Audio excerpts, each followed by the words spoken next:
Hello everyone, welcome back to the Captain Logan Show. It is me, Captain Logan, and joining me always is my co-host, my chat moderator, my son Jason. Hello. And yeah, all those things and more. I'll fix this real quick. My camera's a little off from our show from last week because I had DJ on and I had to change this, but anyway, boring inside baseball stuff. Welcome everybody, thanks a lot for being here. We've got a crazy amount of news to deal with tonight, and you'd think it would be because we haven't really done a regular Captain Logan show in like 3 weeks, but all of the stuff we're dealing with today is brand new. It's like from today, mostly. Things that just dropped in the last 2 or 3 days, and at least half of it from today. Yeah. Oh, you have a Superman shirt. I do. It's great. I thought about doing that, but I figured I would just wear something I never wear. Yeah. It's just it go doesn't real, have to do with anything. Just go real random. We have a Marvel thing. Yeah, we have. Well, we should have one Daredevil news, right? That, and there's an MCU trailer that no one will care about. But we gotta deal with that too. Anyway, so on the screen you see before you trailers in big letters. We're gonna talk about 3 trailers tonight.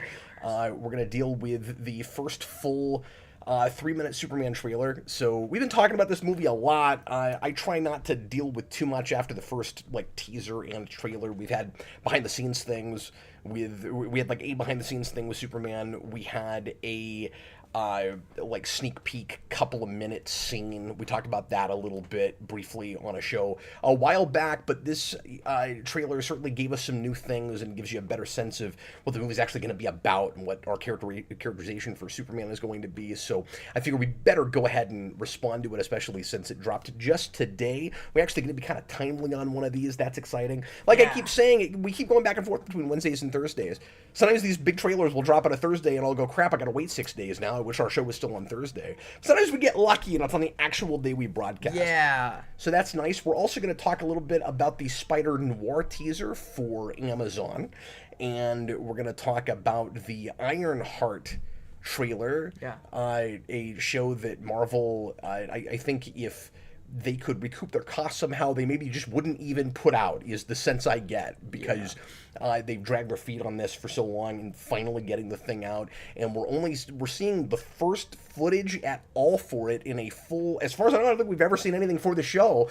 Maybe there was like a tiny snippet, maybe like little images of it. Do you remember, Jason, the beginning of the year when we got that big trailer for like, this is MCU for the whole year, and then they like hit us rapid fire with a bunch of images? There was maybe something from this show in that. I don't remember. I don't think it was. But we haven't had anything else, like any real footage, and we're only a month out from that. Maybe even a little less than a month. I think it's like end of June. Mm-hmm. So, So, yeah, that's interesting. So we'll talk about that. We've got a couple pieces of news as well. And are you gonna do a blind commentary on that? I mean, maybe. I don't know. I'm always back and forth with those because you never know how boring they're going to be. And ever since Secret Invasion, I've been like, well, we could come in and do a blind commentary, and if it's bad, but there's fun stuff to riff on, it might be enjoyable to do. Like John and I just did Smallville season 7 last Saturday, the first half of that. A quick plug for that: we're gonna do the second half this coming Saturday, so 10 a.m. to however long it takes. And not a great season, but as opposed to some other not good seasons we've done, like 5, there was enough silly things to make fun of that it was actually a really fun commentary. Really fun watch, but you never know what you're gonna get with these, and sometimes they're decent, and then the problem is when you're doing them blind, you're talking over them, so you might catch some of the decent stuff, but you're having to kind of riff and do little bits of analysis on the fly. I try not to do too much of that because I'm not being able to full on pay attention to the thing. Yeah. So anyway, to answer your question, I mean, probably not. There are some. Is anyone gonna even want? I mean, you didn't do Agatha. I didn't bother with Agatha. There have been some other recent. I could sample it. Usually with those things, what I'll do is I'll do a super chat goal, and if we hit it, then I'll do one of those shows. That's usually how that happens. Yeah. I haven't done one of those in a while, just because I haven't had a great place to put a marathon like that. Sure. But we may open up for one of those again soon. By the way, we are going to do a kind of super chat special tonight. Top super chatter tonight gets to pick the next review for special request for me and Jason. He and I just did 7 a few weeks ago. So 7. That was a lot of fun, and Jason really liked that movie. And yeah. we've done 2 of these so far, and it's been a good track record. It's only 2 movies, but Jason really liked both of them. Yeah, both of them are really good in completely different ways. It's very interesting. So we get because the first one of those was Alice, which was is that what that was called? Alice, yep. It was a really odd Alice in Wonderland interpretation from early 80s? Yeah. And it's been too long since we did that. What country was that from? It's a foreign film. Is it Czech? I think so. And with a whole bunch of stop motion. Just for context, in case somebody goes, what was the other thing you guys were talking about? Anyway, so we're just doing movies so far with that. We could maybe later on open up to something else, but I think we'll stick with movies. Yeah. I think Jason's been enjoying stretching his wings or spreading his wings, stretching his wings. I guess if you're a bird, you should probably stretch first before you fly. So you spread your wings and you're learning more about movies, getting some more random and classic things under your belt. So, if somebody wants to, or if some of you guys want to try to pick something for the next special request, throw in super chats about anything geeky under the sun. You can ask about the news and trailers that we're doing at the start of the show, or you can ask about anything else that we'll tackle in the second half. So, as always, if you throw in a super chat, Jason will keep track of it, and if it is not related to anything from the first half of the show, don't worry, it'll be a while, but we'll get to it in the second half, and we'll open up for as many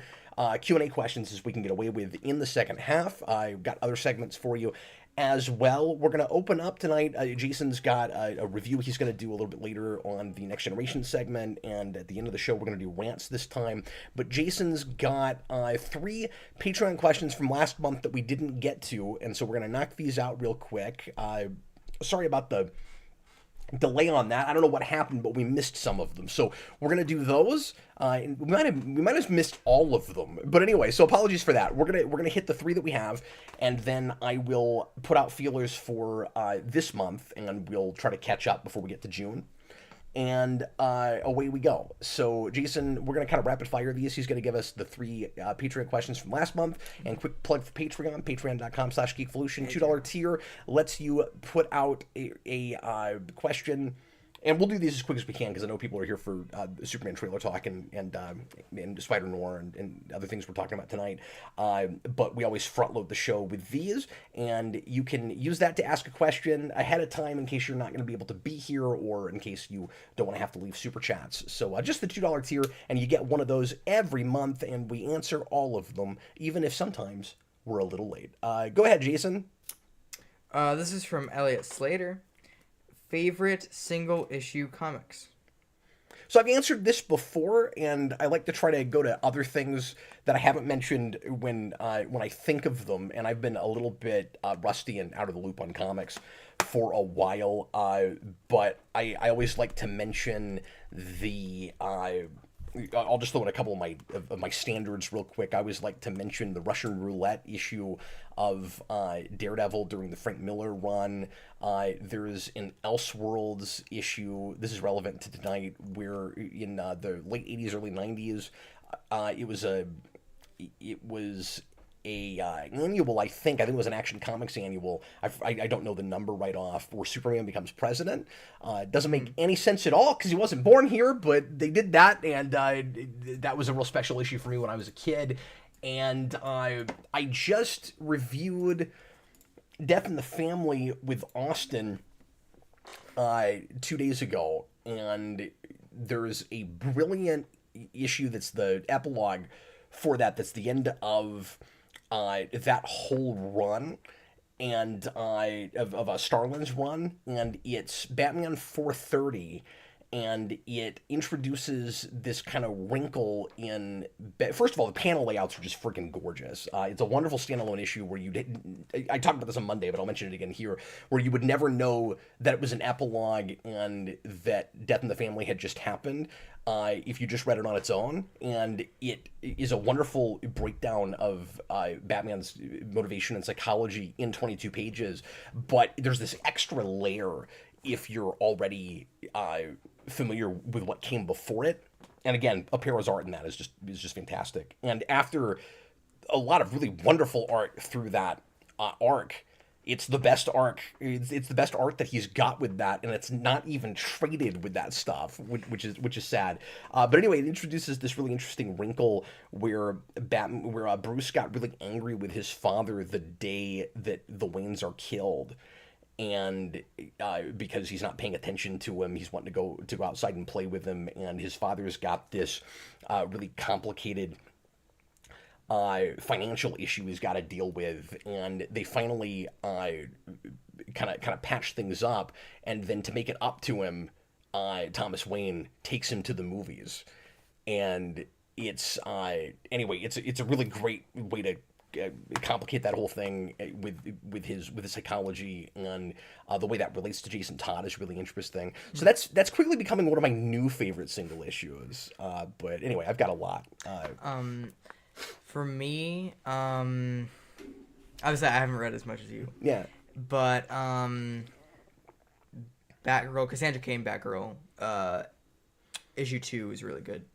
The second issue. Oh yeah. And that's one of my favorite covers of all time. That's the "Please Help Me Not to Die." Yep. It's one of my favorite covers too. It's that's a great issue, and this might be very classic, but just Marvel Comics issue 1 with the original Human Torch. Oh yeah, sure. It's a great issue.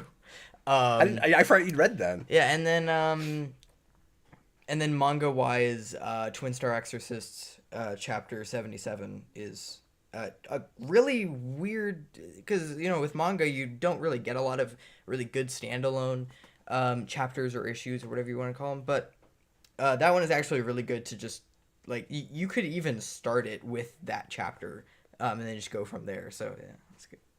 What else do you have? Patreon question wise? Patreon question wise, this is from SS Jerry. What would you say are your favorite superhero movies that you probably wouldn't have watched if it wasn't for what you do on your channel? Yeah, the first thing that comes to mind, and I talk about this all the time, is Danger Diabolik. Mm-hmm. I discovered that through review, and I probably would have never seen that. So yeah, that's a real big one. Sky High is a movie that I liked a lot. I haven't seen in years, but when I wrote the rewind on it, I was real impressed with that, and I watched it a second time just because it was really good, just because I felt like it. There's a couple right off the top of my head. Yeah. And I don't know, new movie wise, if you would have gone to the theater to see certain movies if not for your channel, and then you ended up liking them. Yeah, that's true. I mean, all the big 2 stuff I still probably would have seen. Mm-hmm. So when you get outside of that, I I mean, more recently, we tend to make that stuff TV shows before we go to movies. I mean, like Kick-Ass is probably in that category. That came out the year after I started, and I probably wouldn't have gone to that if I wasn't reviewing superhero movies already. It's kind of the start of that. I mean, I've seen nearly every superhero movie that's come out in the theater, good or bad, since 2009. Like almost everything. I debated on Super Pets. I almost didn't go to that. I mean, there have been things here and there, but like, but that's not one that movie. You would say was your favorite. No, exactly. That's what I'm saying. Yeah. But anyway, there's a couple. And then what's the last one? And then the last one is from the Amalgamation. What are the best superhero characters in comics outside of the big two? Oh, Defendor is another one, although I haven't seen that in a long time. Defendor? Yeah. That's like an independent superhero movie. I think around for that same time, 2010, 2011, with what's his face who played Carnage. I can't think of his name right now. But he's kind of like a autistic superhero, and it's actually shockingly good. And Elias Koteas is in that movie. Who played Casey Jones. But anyway, I'm sorry. Read the question one more time. This one from Amalgamation is: what are the best superhero characters in comics outside of the big two? Well, of course, I mean, it's hard not to just go to my staples, right? But I mean, I'm a gigantic Ninja Turtles guy. The Tick is my favorite superhero that's not Batman. I mean, if we could say anything that's not big two. And did he say superheroes or comic book characters? He said superheroes. Because he said characters, then you can go to, Walking Dead and Paper Girls and, know, other things like that I like in other comics. But if it's just superheroes... Yeah, superhero characters. Yeah, those are big ones. And then, of course, Invincible is a great character, but I've never really read it. I've only experienced that with a TV show. And I've still not watched the second season. I got to go to that. I'm just super behind on stuff. What else? I mean, I want to love Spawn. I've always wanted to love Spawn. So there's, just the look of that. I used to think I was a giant fan of that, and then I spent 2 years of my life reviewing it, and then I realized how awful it was. Maybe someday I'll do more of that, maybe. And then... I think you're not allowed to not be a fan of Spawn after doing that series, after the amount of time I put into that. But legitimately, I still love Angela. Yeah. Anyway... Let's go ahead and get to trailer talk here. So let's start with Superman. Okay. That's what I made the thumbnail. And I want to explain the thumbnail. I want to start with this, and because we did a show a while back, kind of pitting Superman and Fantastic Four up against each other, and talking about who we thought would win the month, and how well we thought each of those movies would do, and what the box office was likely to be like, and what legs they would each have. And some people, it felt like it was kind of up in the air, who knows how well either of those is going to go. And I always thought Superman was going to do better than Fantastic Four, and I feel like Gunn is pretty consistent in the quality of his films, of storytelling, and just how well they're made and all of that. So that's going to be a matter of, unless he just really screwed the pooch on it, that's gonna be a matter of just people who end up liking his style as it pertains to that movie and not, and also just how far he's able to get away from the standard stuff he usually does. Well, obviously his flavor will have to still be there to some degree, but making it even more accessible than he did Guardians. Mm-hmm. Families will appreciate it, but it'll be still serious and dark enough that you don't have to be 6 to enjoy it, that kind of thing. And so the Guardians thing, but skewing maybe even a little younger than that did. Mm-hmm. And we'll see if that ends up happening. But that's what that's going to have to do to be big. But I figured it would do fine regardless. I estimated that movie would do at least as well as Man of Steel did. Yeah. And Warner's, despite how well that movie did, weren't happy with the numbers versus their projections with that movie. But I figured it would have to do at least that well. And Fantastic Four, it really matters what the quality of that movie is, because you've got people that, not to rehash this, but you've got people that just don't think that can be done on the big screen because it's never been done well, and or at least that's the perception that people have, and because we haven't had a real great track record for Marvel lately. and so it could have a big drop off second week. But if the word of mouth is good, kind of like with Thunderbolts, Yeah. it might do really well. But I don't know if it could catch Superman. Now looking at this trailer, and it's just my own personal reaction to it, but also what I'm hearing people saying about it and reading comments under the trailer and all of that. And I'm wrong about stuff all the time. So I would take my guesswork with a grain of salt. But Jason, if I had to make projections now myself, just based on what the climate feels like and what it looks like that movie is now, versus what little we saw about it before, I think that's $1 billion movie. I think it's gonna be huge. Yeah. I think it's gonna be absolutely massive. Yeah. And who knows? I could be wrong. And I know it's got its detractors, and I know there's people, especially Snyder fans, but even other people that just aren't the biggest fans of Gunn, or think that the movie looks too lighthearted and bright, and it's just not what they want from things. Some people and I see people all the time complain about the suit and stuff. Even if I hated the suit, I don't care. Yeah. You know, like I don't think it looks too lighthearted. I don't know. Like, I feel like it it looks more lighthearted, but I feel like the story will not be. Yeah, because he's trying to be faithful to the tradition of Superman. And I think tradition is the big word here. Part of the reason I think it's going to be really big is we're going back to basics in certain ways. And I think this movie is going to challenge traditional superhero stuff to some degree, too. Don't get me wrong. But this genre dominated for so long and has such a reputation with MCU for just making the same movie over and over again. And obviously there are MCU movies that don't do that, but that's the reputation that especially now, that a lot of people feel like it has.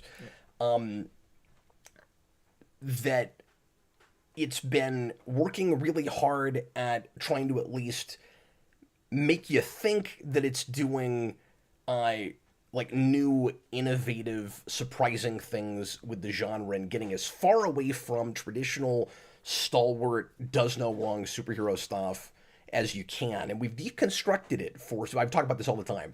We've deconstructed it for so long that everybody has forgotten what it ever looked like in the first place. Mm-hmm. Like, we don't know what the construction is. We've deconstructed it so much. And we've wound right back around to now old school, traditional, Christopher Reeve-esque Superman. I'm not saying that that's exactly what this is, but it's obviously harkening back to that hard. Yes.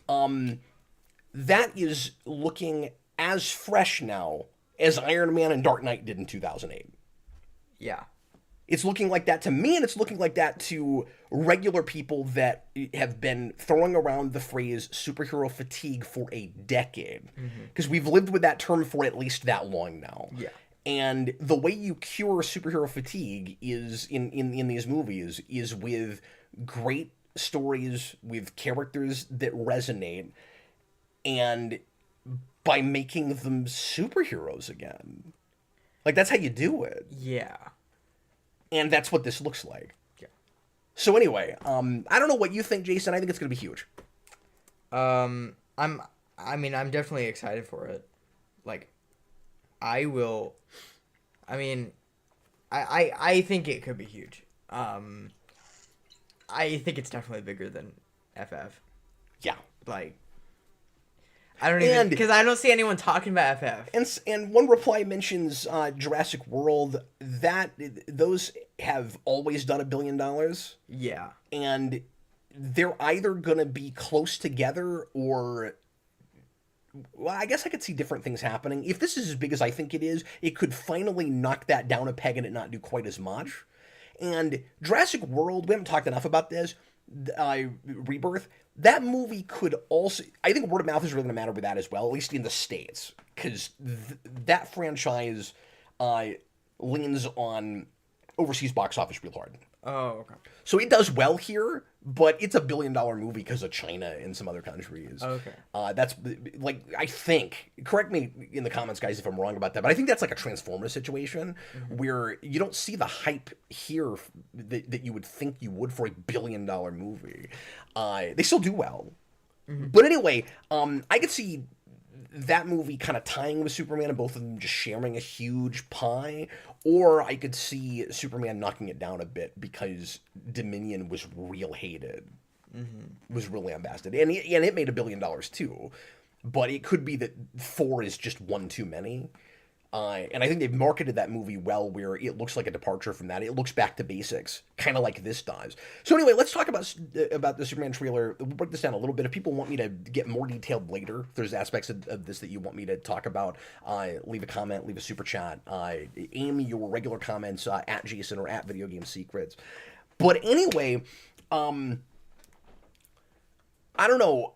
Authentic and traditional are the words that jump to mind. Obviously it feels contemporary, but not to the point where Superman can't have the value system that you wanted him to have, or that he traditionally has, that you always want him to have, and have that naive save everybody attitude. I love how naive he seems in this.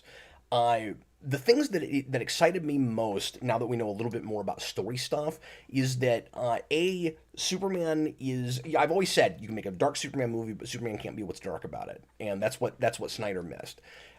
This feels like a direct response to everything that didn't work with Man of Steel, which is why a lot of Snyder fans are going to be even more angry, because when people like this over that, they're going to go, how dare you make the argument against Man of Steel through your entire movie? That's absolutely what this looks like. Because just like with BVS anyway, you've got people that don't trust Superman, that are upset with Superman for going overseas and unilaterally trying to solve problems without consulting any government first, which...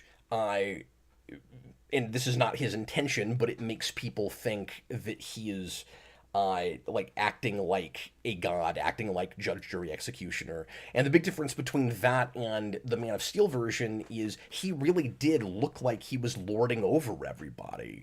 And this version is back to, and he was just so jaded. This is back to down to earth, raised on by a Midwest farm couple that feels like an honest-to-God Midwest farm couple. His mom maybe has a little bit too thick of what sounds like a Southern accent for Kansas, but I mean, there's some of that in Western Kansas. Like if you go far enough, like you might have that. Yeah. But I love that just from the trailer you can tell where that naivety comes from. That he says, "I just want to do the right thing. I don't represent any country," and he does because that's where he hails from. And if you are that powerful and you come from America, the assumption the rest of the world is going to make is that you work for them and that you are their nuclear deterrent or something, right? And we've done this with Superman before. That's not new. What's really refreshing about it to me with this is and doing that early in his career, where he's got something, he's got to learn about how to operate through the rest of his career. Like, it's very the Batman in that way, where it feels like, I mean, he's Superman in his values, but he's not full on operating the way he probably will later when he gets a little smarter and more nuanced about the strategy of how to handle himself, particularly with foreign affairs. But the thing that was really exciting for me is that it's Lois that challenges him on it. Immediately, I see all of the right chemistry there. I see a couple that's real comfortable with each other, that challenges each other, that should go get married tomorrow if they're not already, because they're so in sync with each other. And you can see, like, all of, I don't know, being married for a long time myself, I feel like just in their interactions in that little 3-minute trailer, I can already see the opposites attract in it. I can see how their values align, but they are very different people and they fill in each other's gaps. You could already see that. This might end up being the most relatable Superman to me personally. We haven't seen the movie yet, but just what we're learning about his worldview and where he is in his career so far. Jason, he just wants to be able to speak his mind. He just wants to be able to do the right thing and not be expected to follow some kind of ideology or dogma that he wasn't raised with. And he could not care less about politics. Yeah. There is not a version of Superman that could, or any character that could resonate with me personally more than that. Oh boy, did that get me. And just in this little trailer, I'm so excited about what we're seeing with Lex so far. He looks over the top in just the right ways. Like, he's so eccentric. I love the voice that he's doing. Again, he just feels real authentic off the page. Yeah, I'm glad. Old school Lex Luthor. If Rosenbaum's Lex Luthor grew up and actually became a real Superman villain, this would be that version. Yeah. And it's awesome. And I'm glad we got a lot more of a look at Lex because, I don't know, in that first trailer, this was called the official trailer, and then the other one was also called the official trailer. I don't know. So that was technically a teaser. I thought it was long teaser. enough to be a trailer too. We already talked about this, but Gunn said, because people were confused about that, and Gunn came out at one point and went, "Oh, you haven't seen the trailer yet." Oh, okay. Yeah, because now we have. This is that trailer. Okay, so now that we're actually, because I was like, I'm not sure about, because like, do we really need Lex again? And so yes. I'm like, yes, we do. And so now that I've actually seen what like his performances a little bit more than just him screaming, I'm like, oh, this isn't bad. I mean, so far. So the reason you gotta have Lex, and I mean, yeah, he could have made one without that, and if the movie was great, I wouldn't be complaining about this. Maybe Lex is just in the background, we haven't seen him yet, but Lex is the Joker and he's not the Joker, right? Like, he's the Joker in that he is Superman's arch nemesis, and it's weird if he's not there at the start. But he's not the Joker in the sense that he's... Well, I mean, the Joker does tend to be a status quo villain in that he keeps coming in and out and in and out. But Lex is often just around. You know what I mean? Like, not even thrown in a prison or something to have to escape. Like, he's very often a regular part of Superman's status quo where he's seen as legitimate and Superman has to constantly deal with him. And so I want him there foundationally. The problem is when we've had so many Superman movies where you never did anybody else besides Zod. Yeah. That's the problem. And people are complaining this looks like it's going to have too many villains. So, and if it was...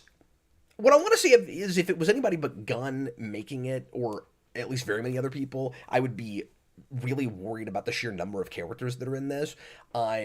It not being an ensemble film, it not being a team movie, I am still, like, slightly concerned about that. I guess I'm in that place where I bet he'll win me over on it, but it does seem like a crazy amount of characters. My big takeaway from the trailer was I finally am seeing a little bit of a good balance between just classic comic Superman and a James Gunn film. Yeah. And that huge cast adds to it's a Gunn film, and I feel like he'll handle it well. I also think I might need to see it in the theater like 5 times, but in order to figure out what's going on. But yeah, we'll see how complex the actual story ends up being. Yeah. What I love is you've got all these different elements. Doesn't it so far feel like a trailer for a whole season of television than it does a movie? Because I can't tell, and I'm enjoying this about it, I'm getting a good sense about thematically what the movie might be about, and about how Superman's going to be characterized, and his classic relationship with Lex Luthor, which just could not be more classic. I love Lex saying he shouldn't be called Superman, he's an it, he doesn't even count as a person. You don't get more Lex Luthor than that. That's wonderful. We don't even hear him call him the alien in the trailer. He goes all the way to it. Yeah. That's wonderful. But what I'm liking is I know about all these different characters and little snippets of plot elements. I have no idea how any of it comes together. Like how do all those puzzle? How do you have like Metamorpho? And we've talked about this, but how do you have Metamorpho and Mr. Terrific and Guy Gardner and like Lex Luthor going in and wrecking the fortress? We didn't know about that yet, I don't think. And Crypto the super dog and like yada yada. Yeah, just and the Kents seeming to be maybe more involved in the story than I would have expected. Because I'm jumping all over the place, but my guess is. So just put a pin in that point. I like that I don't know what the story is yet. And then, like, the giant monster that he's fighting and the weird squid thing in the sky and the character that we assumed a lot of us was Ultraman, but he's, like, arresting Superman. I don't know what that's about. Like, there's all these questions. Does Lex Luthor have, like, a militia that the government is conscripting or something? Like, I've all these questions. But anyway, I'm thinking that at some point Superman, because his fortress gets wrecked and because and maybe also because he gets arrested and then people aren't trusting him, and he can't really go anywhere without people throwing cans at him or whatever, just operates out of the Kent farm for a while, and that's how we get the Kents in there, where he just leaves Metropolis and he just goes back home for part of the movie, and brings Lois with him. And I guess she's never been there because she's surprised that he has a dog, and the dog is there. And then my guess is Crypto either lives with the Kents or lives in the fortress, because I think we see him in the fortress. Mm-hmm. And Crypto has to leave the fortress when it gets wrecked, so he just goes to Smallville with Superman. Mm-hmm. And so Lois has either never been to the Kent farm or has never been to the fortress. Because if they're together and she knows his secret identity, and I think I like that we know that up front. Yeah. That she's gonna they've already been through all that. They've got a real tight knit relationship where she she just knows him as Clark and Superman as the alter ego. It's interesting if she's never been to one or both of those places. Yeah. Austin says him going to the Kents at a low point is very for all seasons. Yeah, good call. I think that's what's going on there. We got some super chats that having to do with this trailer. Let's go ahead and hit those. We can hit those. We have a super chat from One Reply. I cleaned your boots, got me hyped. What the heck? Yeah, in the comments for the trailer, a lot of people were calling to that line for some reason, and that's exciting them. I don't get that. Yeah, I mean, with respect, I don't guess I do either. I didn't really understand the importance of that in the trailer. That just seemed like a random. I guess line. It's just cool that like he's about to go do superhero things and his parents are involved. That his mom is helping him in some way. I don't know. Yeah. And then we got. But that's been a big fan favorite line for some reason. We got a $5 super chat from Matthew Bass. I love how Superman. Austin says it's just a very sweet moment. I love how Superman and Lois are having their own version of the Captain America Civil War debate. Yeah, and again, I like that. It seems really nuanced, right? Not having any context around it, that she is either playing devil's advocate or there's a grain of truth in how she feels about it, where she's going, look, I know you personally and where your heart is and what motivates you. But if I didn't know you, all the questions I'm asking are what I would be asking as a reporter. Mm-hmm. Which is not exactly devil's advocate. And I also like that she goes, you need to get more introspective about this. Yeah. Like she says, you should be questioning whether that was the right move. And I really like that it goes all the way to a blow-up place. Mm-hmm. Where like he almost forgets who he's talking to and just starts screaming at her. Yeah. Where, like, she becomes the face of the public that doesn't understand him. Mm-hmm. And says, look, it's obvious. It's almost like, look, if we were in 1938, nobody would be questioning this. Why can't it be 1938? That's kind of what it feels like. And I get the sense that he's raised, like, real cut off from all that. Mm-hmm.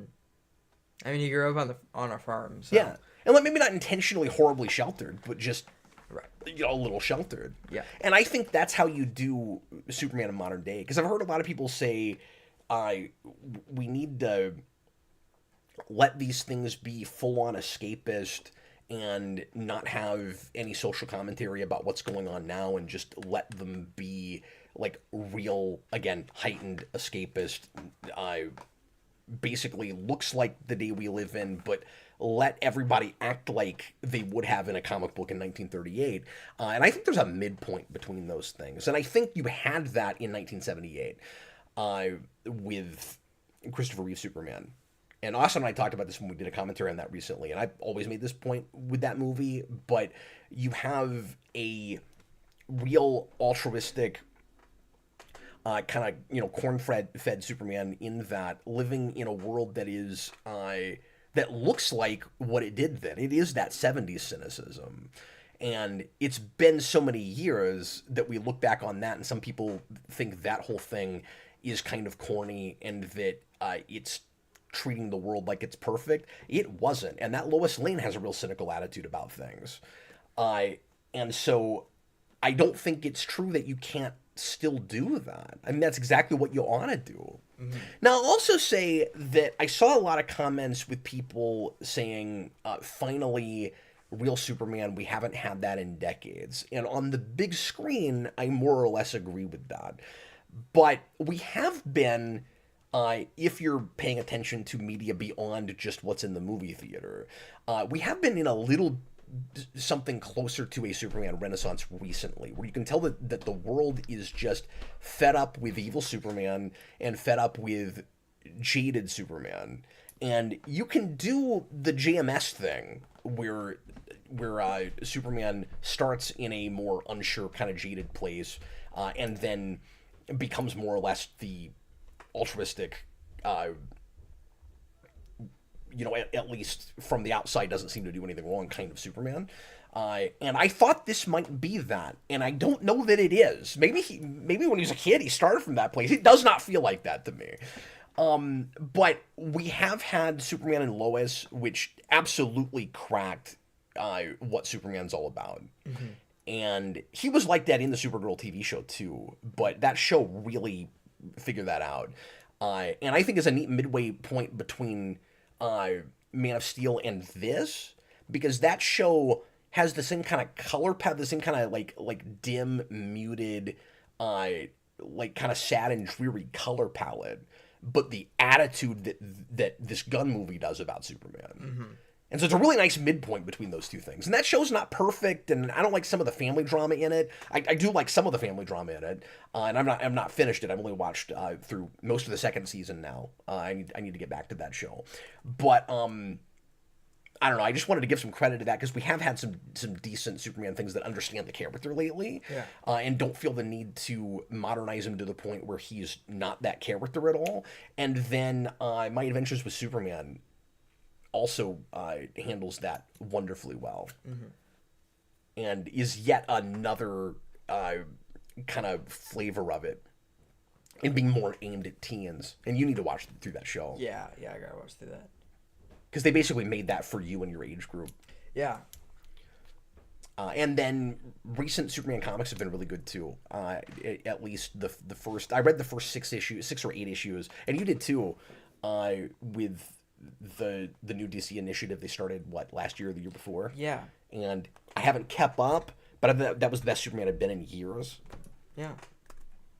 So anyway, other super chats about this, we can hit those real quick. Yeah. And once again, guys, since we are getting some super chats, let me mention for anybody that's just come in, we are doing a super chat goal tonight, or I should say a super chat special. The super chat winner tonight gets to pick the next movie that Jason and I will review together. for special request, and I should also mention that I reserve the right to veto it if it's something that I deem too violent or raunchy or inappropriate for Jason. But he's 15; he can handle quite a bit now. We did 7 last time, which I don't know if I should have let him watch, but he adored that and got a lot out of it, so I'm glad we did do that. So I would appreciate it if you didn't try to push the envelope on that. But Every time. But just because it's rated R doesn't mean we won't necessarily be able to do it. I'll say it like that. I'll say it like that. Almost, I mean, really anything PG-13 you threw at me, of course, I would allow Jason to see, I'm sure. Unless it sucks. No, we'll still do it. Well, that's not going to stop us. That's not going to stop us. Okay, go ahead. Another super chat from One Reply. Thoughts on a Clark who can lose his cool? Real quick, Austin is right about this, and yeah, that show wasn't super popular. He says, in defense of that person, though, that show did have CW numbers. It did well initially. By the end, they couldn't even crack 500,000 viewers, and that's really sad. And I'm not complaining that people haven't bothered with or don't know about that show. I just felt the need to mention it because people are acting like nothing that understands Superman has come out in decades, and if you think that, I want to tell you about the other things that have been around, because if you really like Superman, you might want to watch them. Go ahead. This is super chat from would you read that one more time? Reply, Sorry about that. Thoughts on a Clark who can lose his cool? Well, I mean, it means he's human, and no, he's not. That just, I mean, he has humanity. He's human. Yeah. That's the kind of, in my mind, obvious thing that people miss about that character is that it isn't that he does no wrong and can't be challenged. It's that he tries to always do the right thing, and it's there's so much pressure. It's so hard to do that if you just get to look under the hood while he's making all the right decisions and see how difficult that is, it's really compelling drama. Mm-hmm. Just from a storytelling viewpoint. Yeah. And it just, yeah, I don't know, that conversation, the fact that conversation exists, really got me wanting to, like, because it's not just an action movie. Yeah. There's actual drama as well. Well, and I like that again, it reminds me a lot of the Batman, because I always say that Batman is a character that usually refuses to change, where he's got his values and he's stubborn about it, and he is gonna do what he's gonna do, and the compelling drama in it and what's interesting about the psychology is how hard he's challenged, how much the world beats him down to change, and he won't. And Captain America in the movies has the same thing. When we talked about this last week, when you get to Civil War and you see Captain America finally mess up and be pushed down to the point where he can't help but go against his own code, his own morality, it's absolutely heartbreaking. And so, like, you can get those characters to that place, but you don't have to for it to be compelling, and it should be really hard, and it should take a while before that happens. And so with the Batman, you've got a Bruce that's not quite figured out the difference between vengeance and justice yet, and he gets there in the first 10 minutes of Batman Begins. And so that movie is about that, but he gets there quicker. And with the Batman, he spends the whole movie figuring that out. And this feels like that potentially for Superman, where he's doing what he thinks is the right thing, but he's not appreciating all the ways in which he's not like everybody else, and that he's got to be a great deal more careful about it. And then that's just a really interesting ethical conundrum, right? Where it's like, well, the right thing to do is to stop people from getting killed and ostensibly to stop wars, but then if you create an international incident, and so now you have to start thinking about the consequences of your actions. Yeah. And so, the right thing generally, yes, would be to stop those things. But most of us, if we stop someone from killing someone else, we're not going to cause a gigantic international incident. And if we did, we'd have to really think about whether or not we should do that. Mm-hmm. And so I'm super curious to see, like, in what ways he compromises on that. Oh yeah. And that's not exactly a thing we've explored before, what in movies anyway. And certainly not thoughtfully. Like BVS broaches that, but that's not a Superman that you could really broach, that really feels enough like a real human being. And anyway, so I can go on, but let's hit more super chats because we've got more news we want to hit. Yeah, we got more super chats. We got 3. Sorry, I'm running away with myself. Chats. Go ahead. It's okay. I mean, Superman ran away with himself. It just looks really thoughtful. Yeah. And I'm super excited about that, but also like really fun and comic booky. Yeah, and Guy Gardner looks great. $5 from MP. What do you think of the design of the world? Metropolis, Fortress, etc. Feels like a good mix between heightened / stylized and grounded. Yeah, I mean, It looks like... I got it. I'll get there. It looks like kind of animated series brought to the big screen. Mm-hmm. In some ways. So, I really like the look of it. No, I didn't think about that, but no, you're right. $5 from Super Billy. Just watched the trailer. It was... Oh, I will say though. Yeah. Sorry, with some of the extra footage that we talked about last time we brought this up, I was expecting the giant key with the fortress, and it doesn't look like we're doing that. He doesn't get in that way. Yeah, I don't know. So I guess we're not going quite that far. I don't remember how he gets in, but I don't know if they show that. Lewis Cox, this new Superman looks like it could be fun and or good.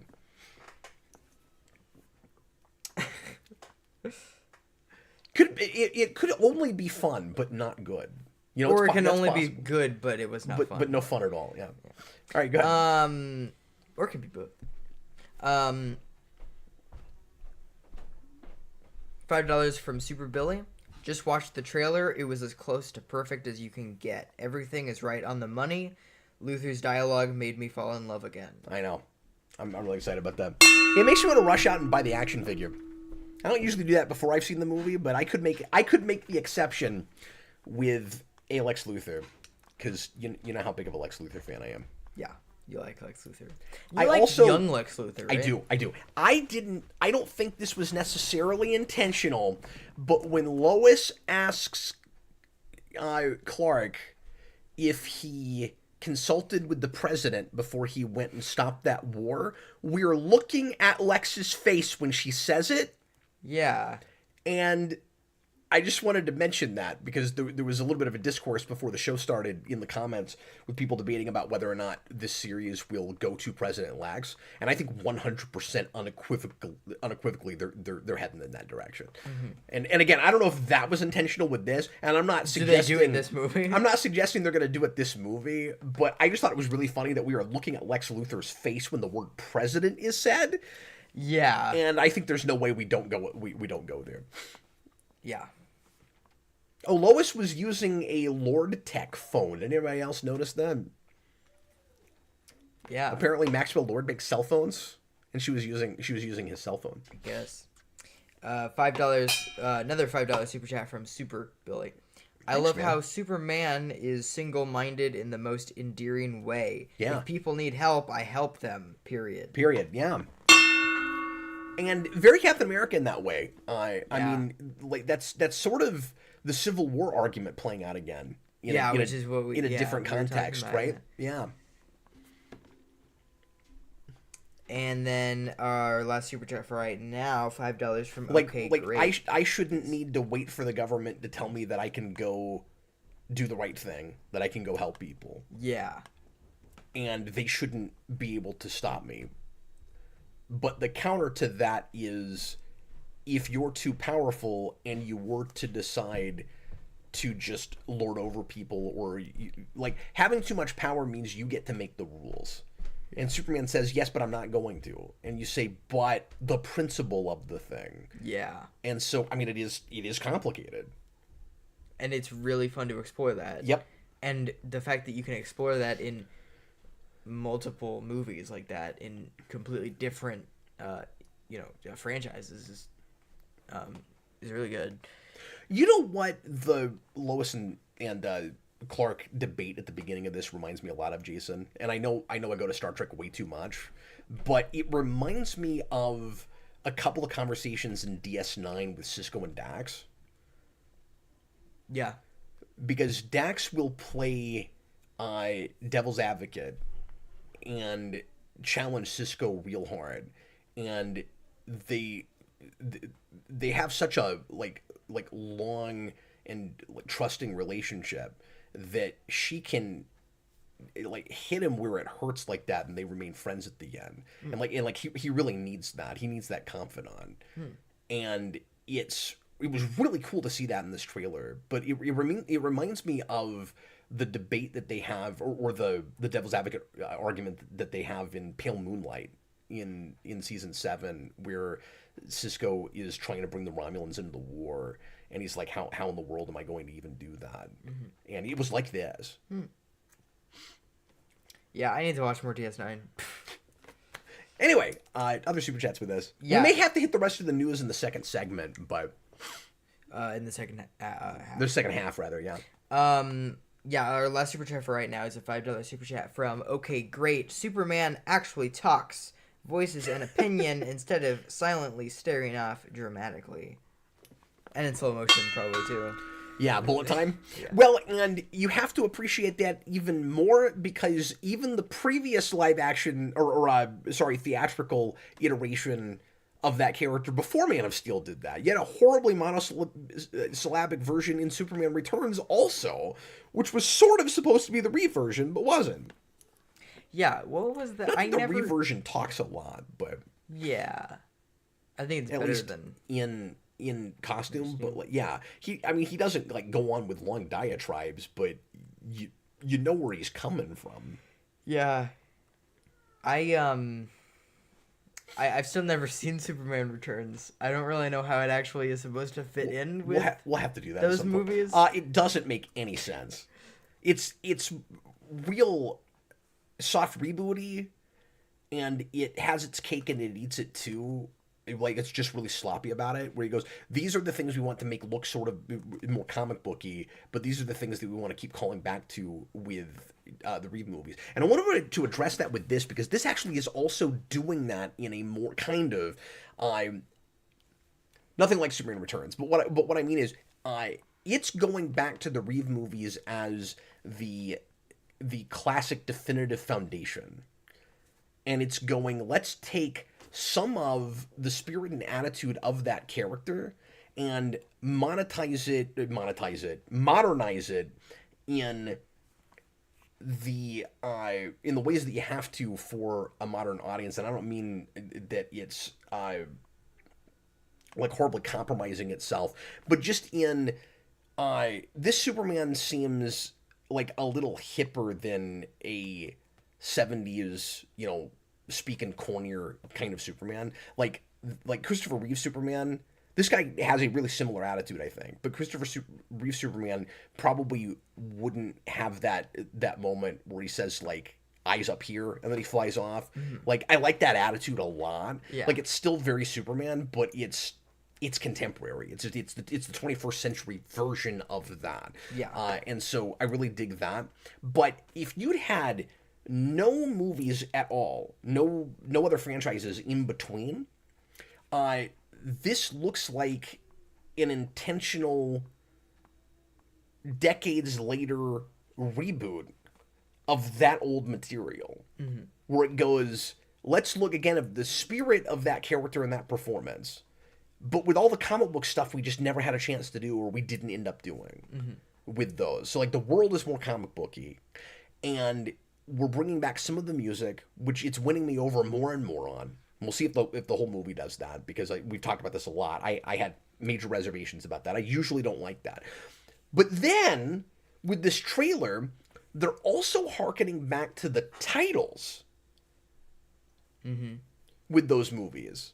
And I feel like I'm getting more and more of a sense of what they're doing, which is what Superman Returns should have done, which is like calling back to, I keep saying this, like the spirit of it, the flavor of it, going, we recognize that this is, as far as movies go, the definitive Superman, and we're going to do our own thing, but we're paying tribute to it because it's just correct.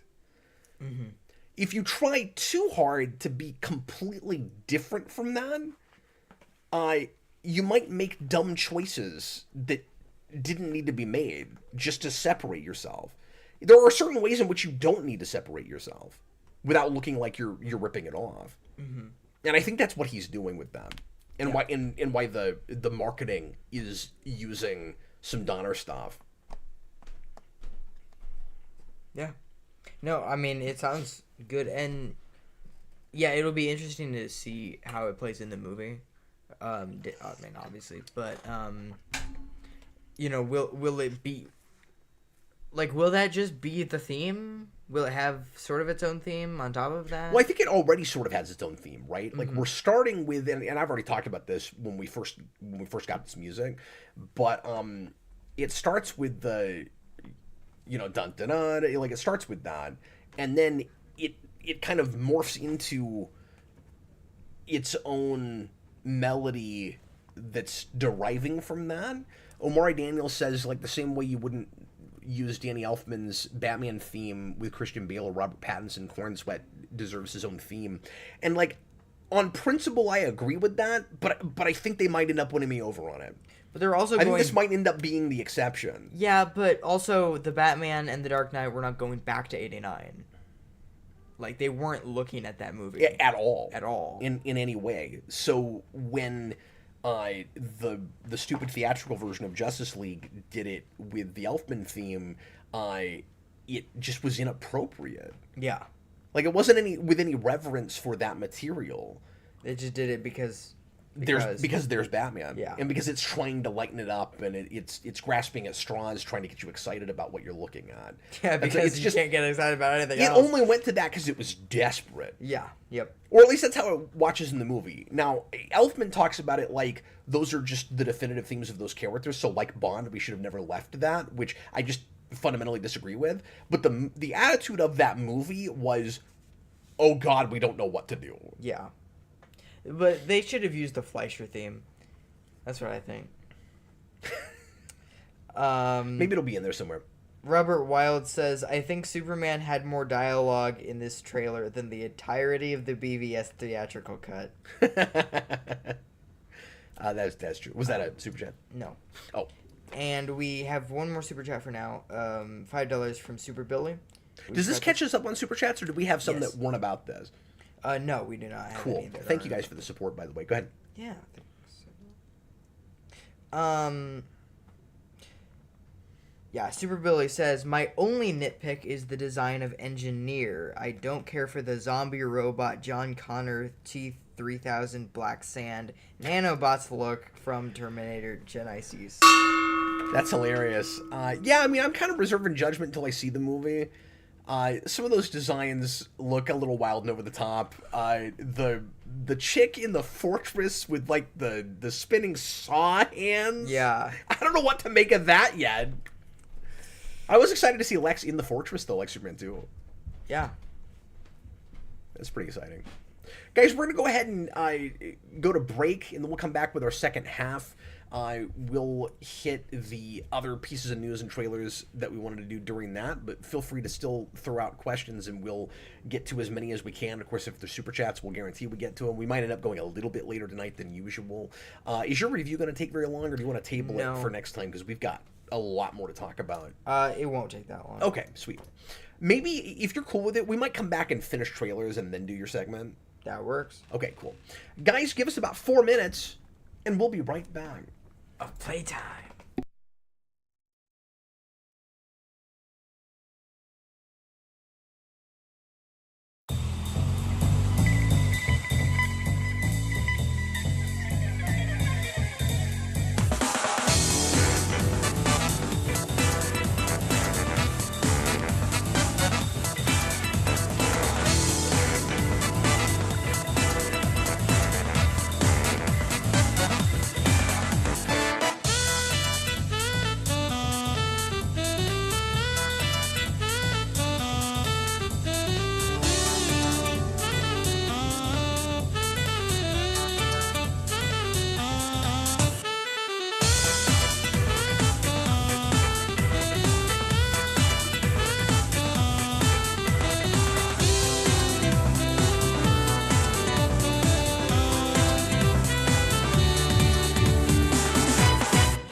And we're back, everybody. Welcome to the second half, or possibly even a little longer.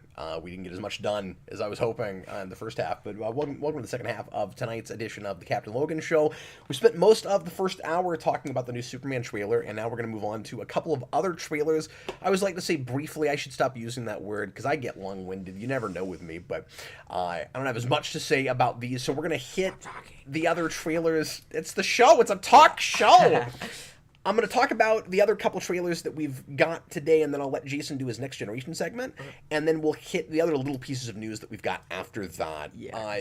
So the first thing is Spider-Noir. We got a little teaser for this. It's only like 20-25 seconds. Yeah, I only saw it once, so. I looked at it a couple of times, so I'm not going to have a ton to say, except, so this is going to be on Amazon. We've known for a while that's going to be a miniseries. I think it's 8 episodes. Okay. Correct me in the comments if I'm wrong about that. I think it's 8 episodes. It comes out next year, and it is God, we've been talking about Superman for so long. All of a sudden, Nicolas Cage. Yeah. Ghostwriter. Like shockingly, finally doing television. Yeah. The man doesn't do television. Yeah. He's on 150 million movies. Yeah. He just doesn't do TV. And I guess agreed to this because he loves Spider-Man and got to voice Noir in the Spider-Verse movies. And we talked about this back when it was announced, and I didn't know what to make of it. There was all that talk that it wasn't going to be Peter Parker at all, and that it was doing completely its own thing, even apart from the comics. I think that is maybe not what they're doing now. It's at least like in dispute if that's what's happening. Regardless, just with what little we saw of the style and flavor of this, I'm suddenly really excited about it. Because again, I wasn't sure what to make of it before, but first of all, it actually looks like what it's purporting to be.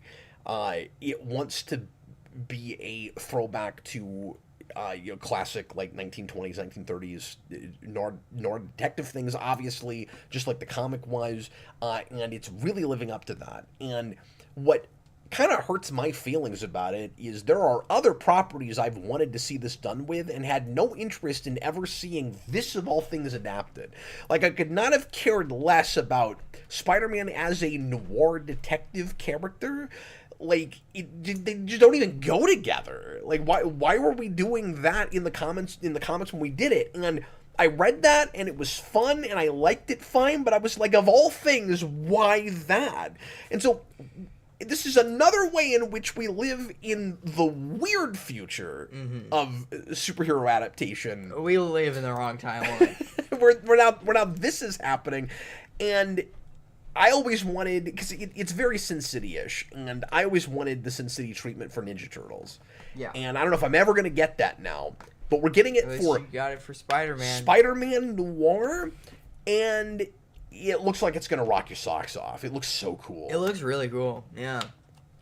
And I love the way they're selling it, with just how simple and short that is. It tells you everything you need to know, both in what it's going to feel like and even what it's about, right? Because it basically comes right out and says Nicolas Cage's Spider-Man does not see himself as a hero.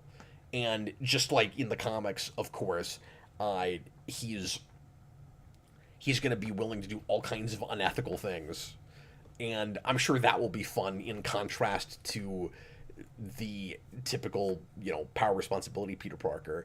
And having him come right out and say that makes me hope that a lot of the focus of that show is in contrasting him to what Peter Parker is supposed to be.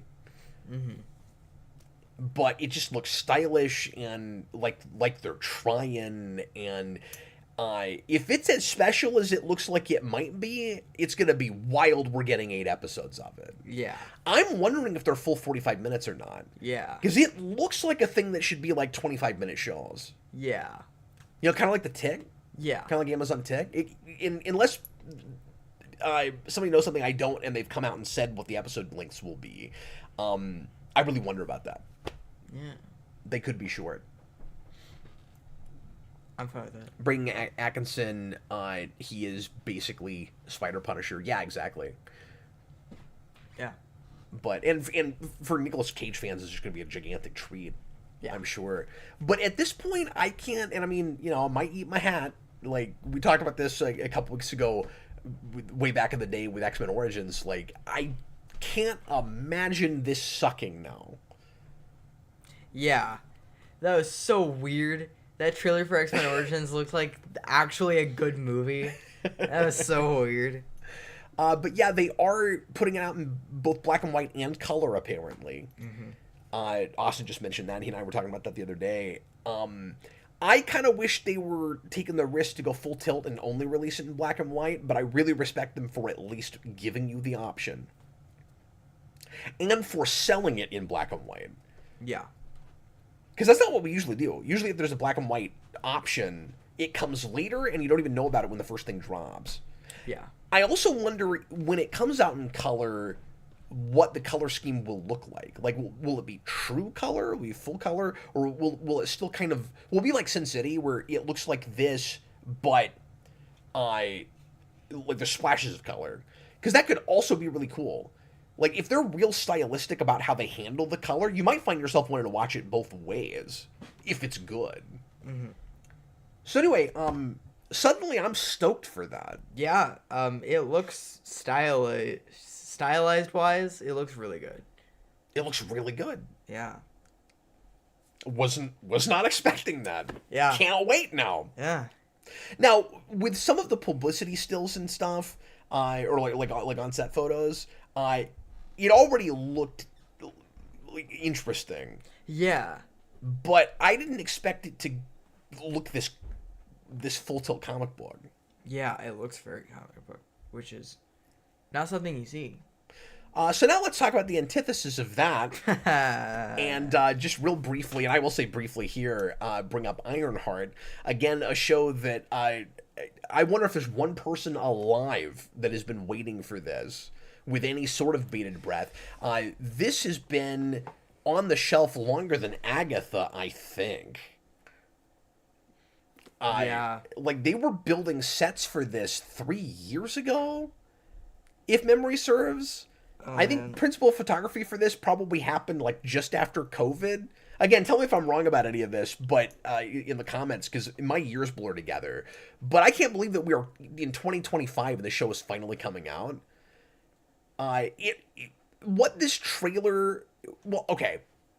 I almost said something really facetious and hyperbolic, but what this trailer kind of looked like to me was Marvel, especially with how late it's coming out. Like, I'm a little surprised that there's actually as much material as there is in it.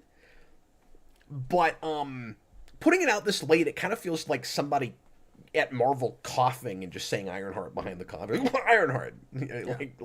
And that's happening. We got to dump that out. But then this is why I hesitated, because then in putting the trailer out, they're trying to look like they're not as embarrassed as they clearly are with it, because they're also making a giant deal out of Ryan Coogler.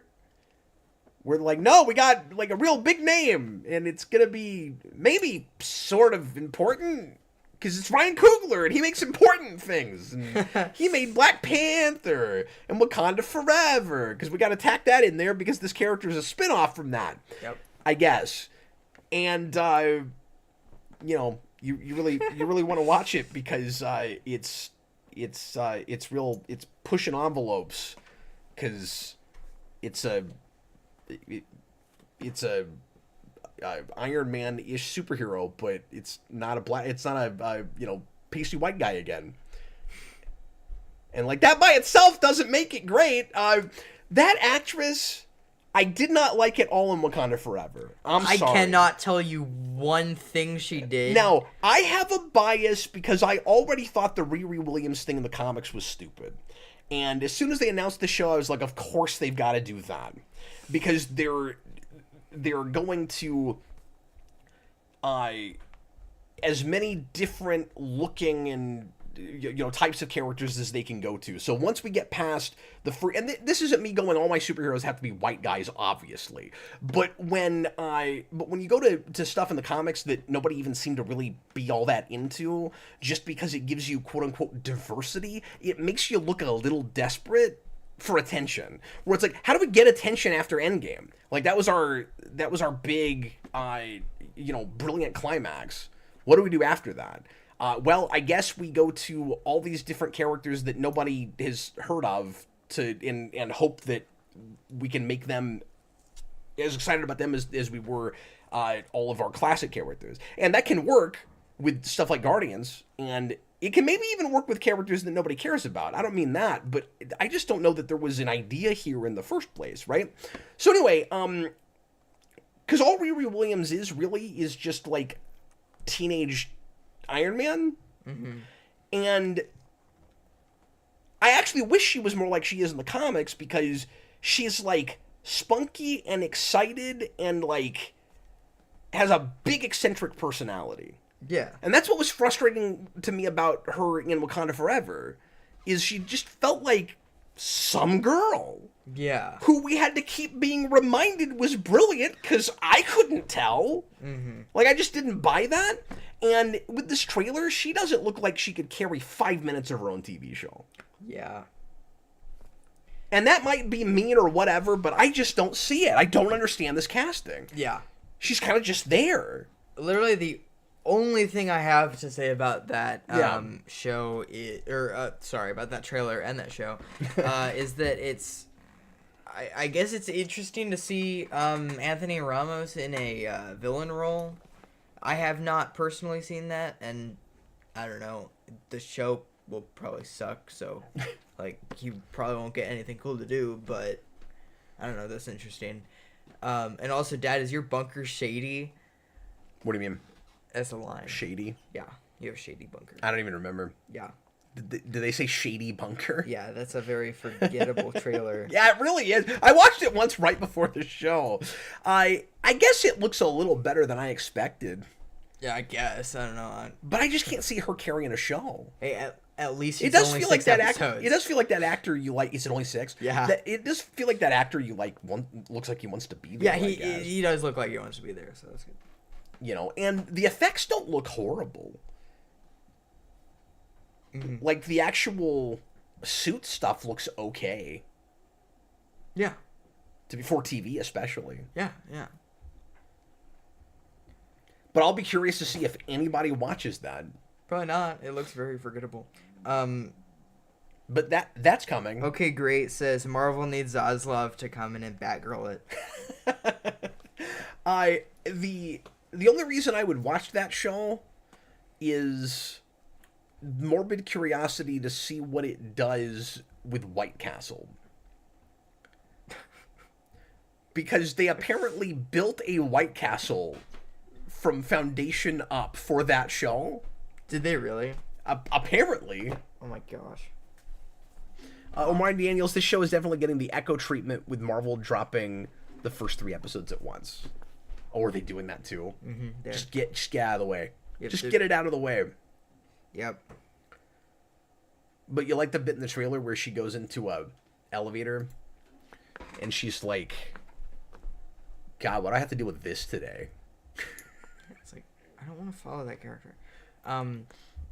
Yeah, that she just acts like she can't be bothered with elevator anything. scene looks like a whole episode. Like, that looks like that's gonna be like 1 of 6 episodes.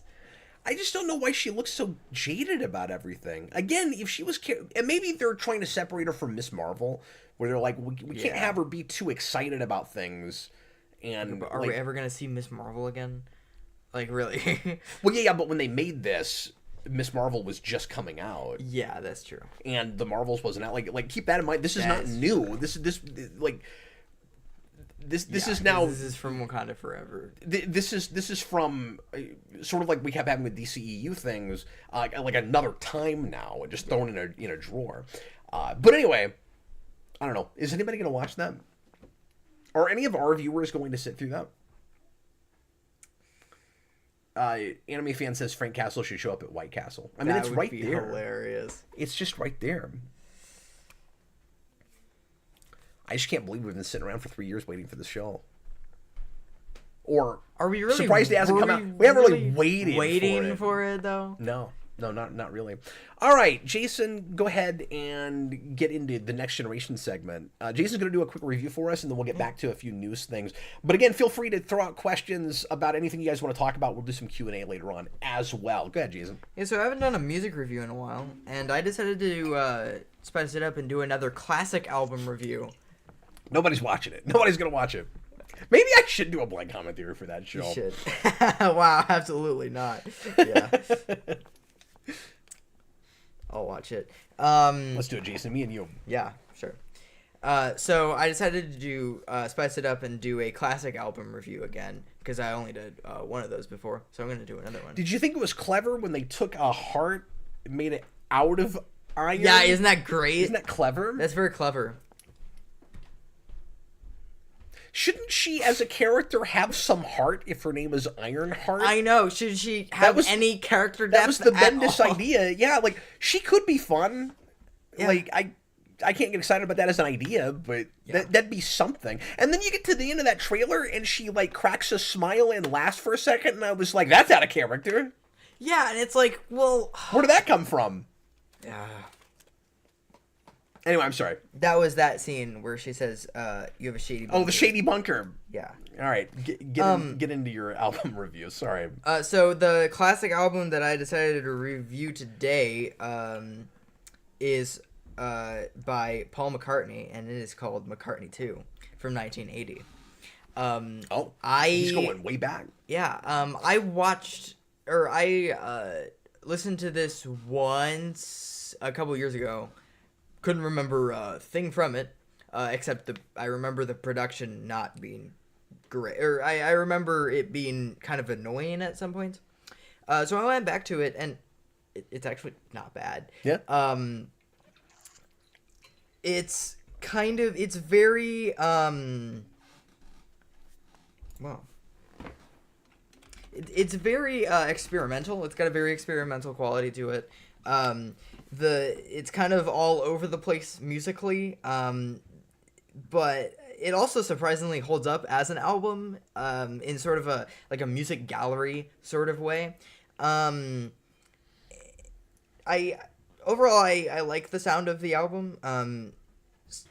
Some of it has a kind of a weird nostalgic quality to it, even though which is weird given I've never listened to this album, but it's got just very like a take you back, kind of feel to it in like half of the tracks. The other half of the tracks is like weird repetitive like experimental strange sounds that I have no idea what he's doing.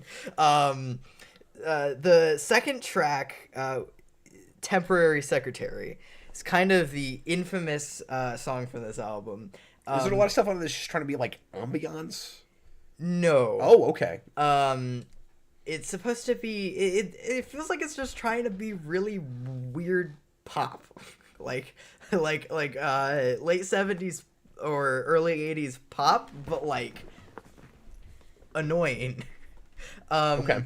The backing track, hear it. the backing track and vocals on this are really annoying, and there's not much in the way of good production here, but somehow it's still amazing because of how terrible it is.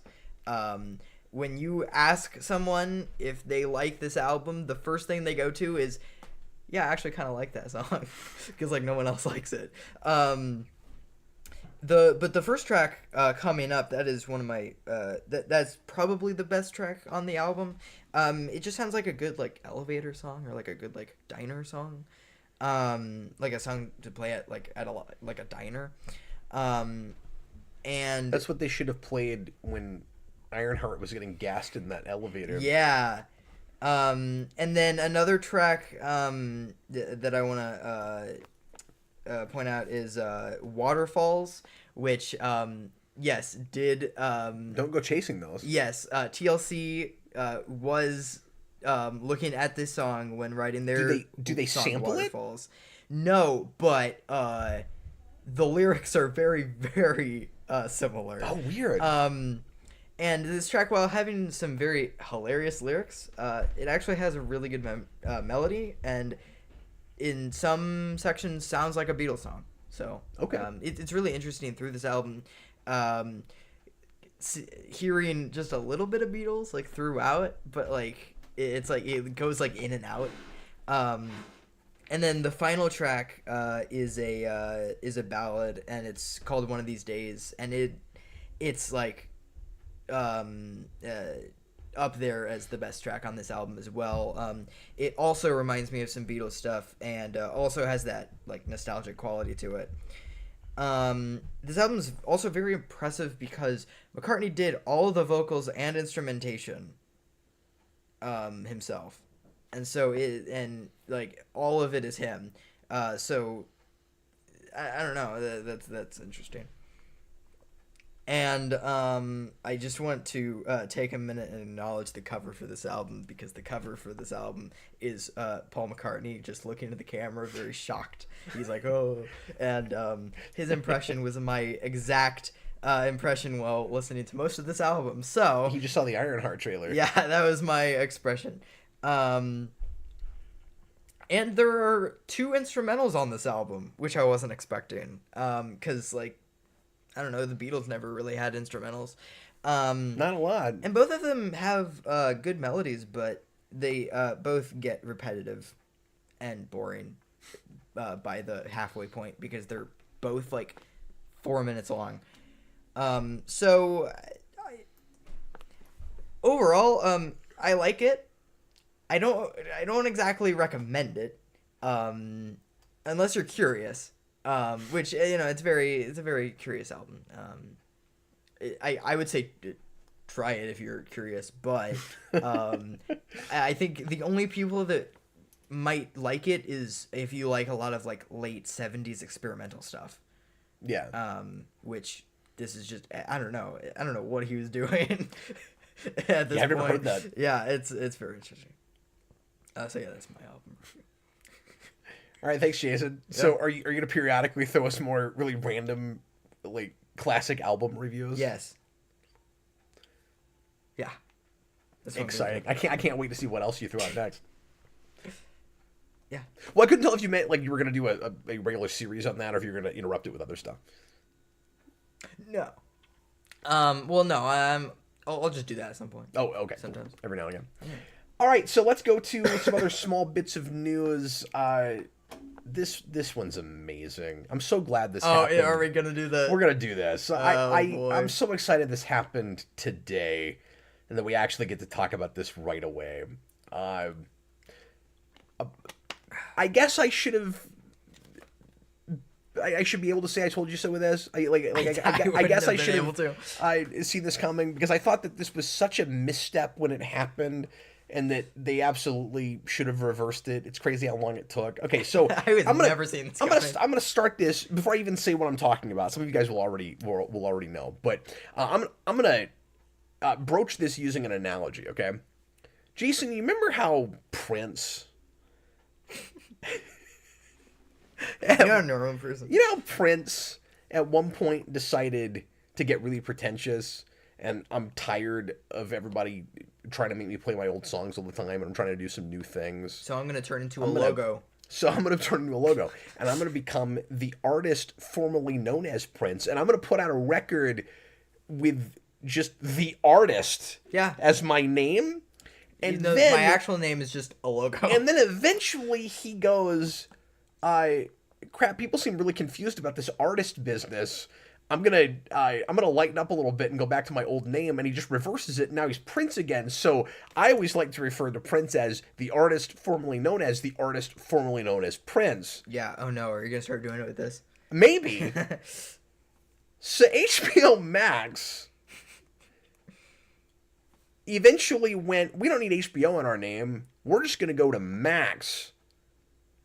And now disrespectful to HBO. And now Max says, yeah, and it still feels like more or less an HBO service. And a lot of their programming still has an HBO logo before it. You always thought you were still in HBO land, even when we were all supposed to call the thing Max. And now they've decided to go with an amazing, brilliant new branding by changing Max to HBO Max. gosh. And when you go to HBO Max right now, I'm going to show you this. Yeah. They've announced it on their homepage. HBO Max. Let me see if it'll let me show this. HBO Max, new-ish name. So it's going to be all aware about this. Yeah. New-ish name, same great stories. Max becomes HBO Max. Coming home soon. Finally, we're gonna come back to what we always just should have left it as. Max becomes HBO Max. So, what's amazing about this is that this has been it's been a short enough time that I think I am still using the same cell phone I had when they changed the name. And in my phone, I have the old HBO Max app. Like, you had to go to a different app when it changed to Max. Oh. And I have a Max app, and I'm like, I've never opened it since then, but I have a Max app and the HBO Max app. Oh. So when they change it back to HBO Max, am I going to have two apps that say HBO Max, or are they going to make you download a third app called HBO Max, and I'm going to have three apps on my phone that say HBO Max, Max, and HBO Max? Wow. Yeah. I'm so excited about this. Because it's one of the goofiest things that's happened in streaming service history. It always felt like they went to... And that felt like such a Zaslav decision too. Yeah, it does. It felt like we gotta have this like synergy branding across the board, because Warner's is not just HBO. So how are we? Well, we can't change the name to like Warner's Plus, or like we already had Discovery Plus and we roped that in to Max. So what are we gonna do? They should have just used. If they had to change the name, they should have put Warner's in it. Mm-hmm. I always thought it should be Warner something, WB something. But we know famously Zaslav doesn't have any appreciation for the history of this company or any of its brands. Yeah. So HBO Max generically becomes Max, which would be like if Disney Plus was just called Plus. Yep. And I always thought it was a way to just commandeer that subheading and go, well, nobody's going to call their streaming service whatever Max if we're just called Max. Yeah. But Max is like going, our streaming service is called everything or best or a lot. Yeah. You know? Like Netflix changing its name to Flix. Even that's better than this. So, yeah, they're finally being smart about it and going back to HBO Max, but I just think it's hilarious that they're kind of trying to be self-aware about it, but they're also trying to make it, like, exciting news. We've got this great new name. It's HBO Max. Austin says, has anyone seen the gun clip they posted online where he's doing an ad for Peacemaker, and he's reading the teleprompter which says HBO Max, and he's like, wait, we're calling it that again?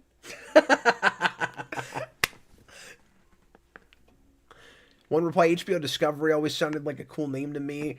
I will say that sounds like weird mixed branding. Yeah. I don't know about that. HBO Haga, they should at least have some originality and call it Max HBO. No. I would have loved that. That would have been fantastic. What's funny is I've had to kind of train myself these last couple of years to not put HBO in it when I say Max, because it's not called that anymore. And for a long time, I was still going HBO. I feel like I have just gotten used to only calling it Max. Yeah. And now, psych! We're back to... I'm just going to keep calling it Max, honestly. We're back to HBO Max. Because now we can at least get it, like, just say it as a nickname, you know what I mean? Zaslav strikes again, guys.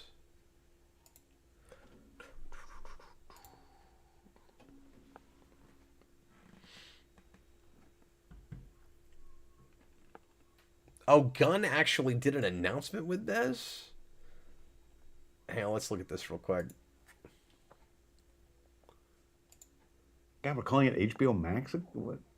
Is calling HBO Max again? Hey, I'm James Gunn. Be sure to watch Season 2 of Peacemaker streaming this Thursday, 9 p.m. Eastern on HBO Max. God, we're calling it HBO Max? What? Is calling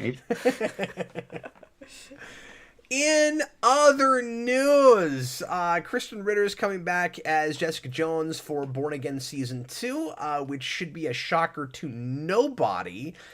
That's cool for her. I know she was really hoping that would happen soon. So good for her. I can't get excited about Born Again at this point. We reviewed the first 3 episodes. I wasn't as down on it as Austin was. I didn't like it as well as Robert and John were liking it. I thought it was fine, but deeply flawed, and the writing just wasn't there. And then I watched the 4th episode, and I went, I don't know if I can watch any more of this at all. Did you really? It's bad. Yeah, just flat out bad.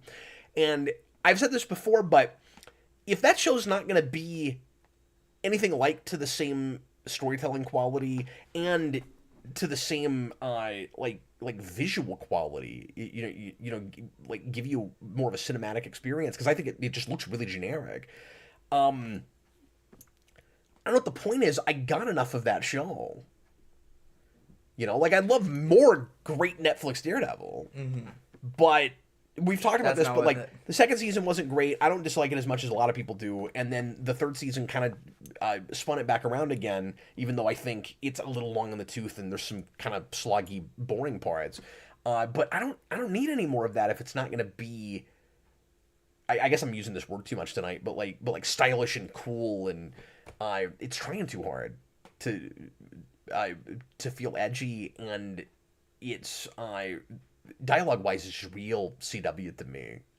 It's very arrow writing, a lot of it, and people keep saying no, 4 is bad, but keep watching, and maybe at some point I will. But and I've had some comments, people hoping that I'll go back and review all of that. If you love that show, if you're excited about it, I don't know if you want me to do that, but I don't have any plans right now to binge that and review it because I'm not digging on it. But anyway, so this is not as exciting news to me as it would have been before that show came out and I saw how disappointing it turned out to be. But yeah. And of course, most of her show was really bad.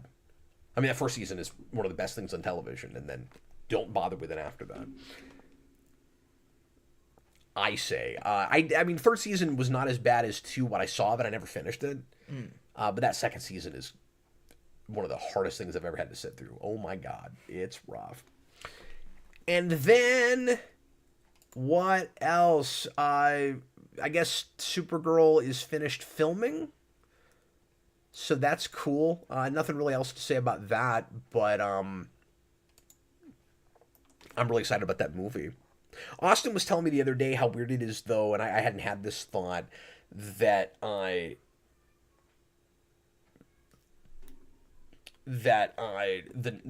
next Avengers movie, Doomsday, was it Doomsday he was talking about? I forget. We were talking about how.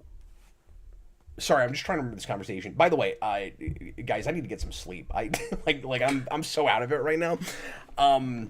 Was it Doom or was it Thunderbolts? There was something he was talking about how much Marvel has been rushing their projects, and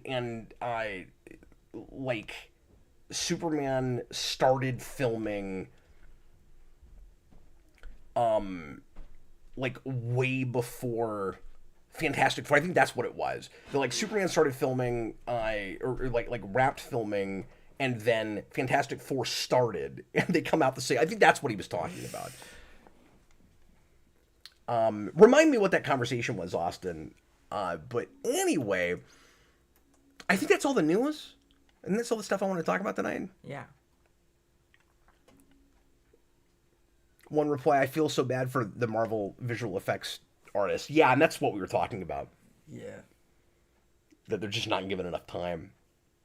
And then their stuff will look bad, and then we'll all talk about how lazy it looks, and then you feel bad because you know those effects artists are doing the best they can. Guys, if there's anything else you want us to talk about tonight, throw out some questions, either regular questions or super chats. Austin, yeah, Superman wrapped, and then a week later FF started filming. Isn't that nuts? And they both come out a couple of weeks apart from each other. Yeah, and he says... It took me a minute to remember what that conversation was. And he says Supergirl also comes out a month before Spider-Man, which hasn't even started filming. Yeah. And they will probably keep that date. They probably won't push that back. Yeah. Oh man. And if it's and then if that comes out and it's great, it'll be amazing if it doesn't speak to the quality of it. But if the Fantastic Four effects look shoddy, and so far Silver Surfer does, and then you compare it to Superman, and you can tell that one of these assignments had longer to bake, it's just going to look like the difference between an A assignment and a C assignment. Mm-hmm. With just how much effort was put in. Jason, do you have any regular questions for us? Let's see if there's anything folks want to talk about. We caught up quicker than I thought we would. Yeah.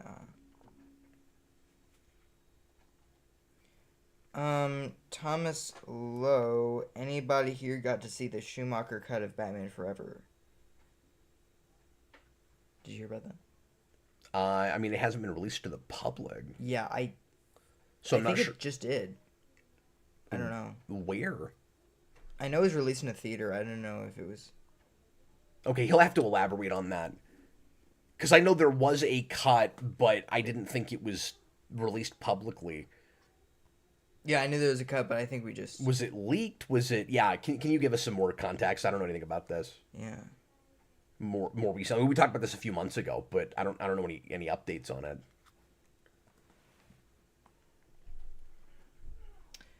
And then...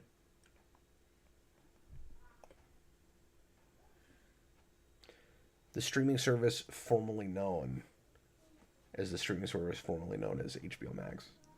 Or as Max. No, as HBO Max. Omari Daniels, there's a screening of the Schumacher cut somewhere in LA soon. I think it's the same one that Kevin Smith screened. Yeah, I don't know how any of us here would have seen it. Yeah. So I hope they release that on disc at some point. But the fact that Kevin Smith was able to get his hands on it makes me think that could happen. Yeah. It'll be really weird if we keep hearing about that and then we never get to see it. I'd be really surprised by that. Yeah.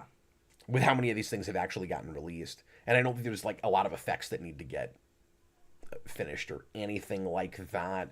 One reply just put in a big super chat. I never know what SEK translates to for us, but thanks a ton, man.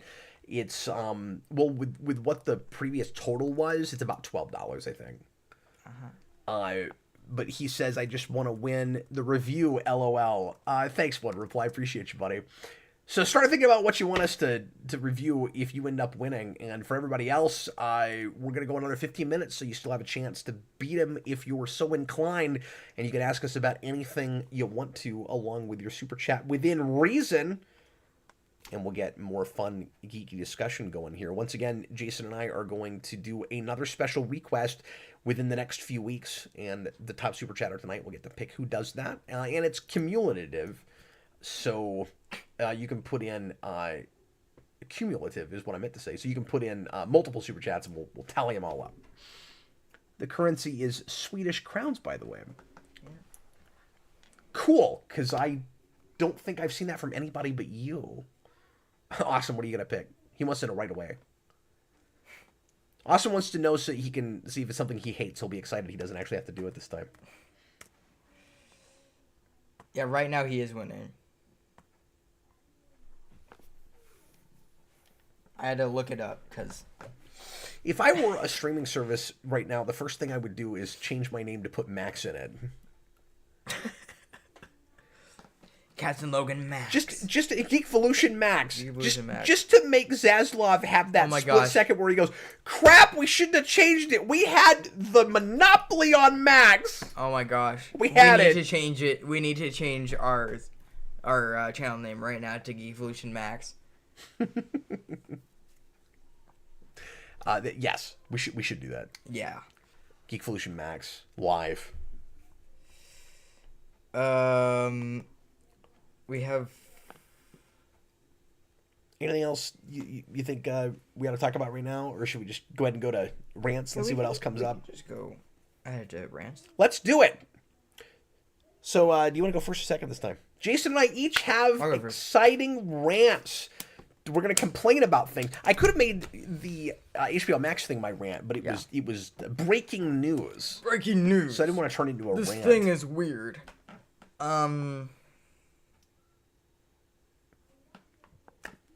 So my rant is about video games once again. Of course it is. Or it has to do with video games. I told you about this, but I haven't said this to the public. So the other day, I was out in public playing a 3DS.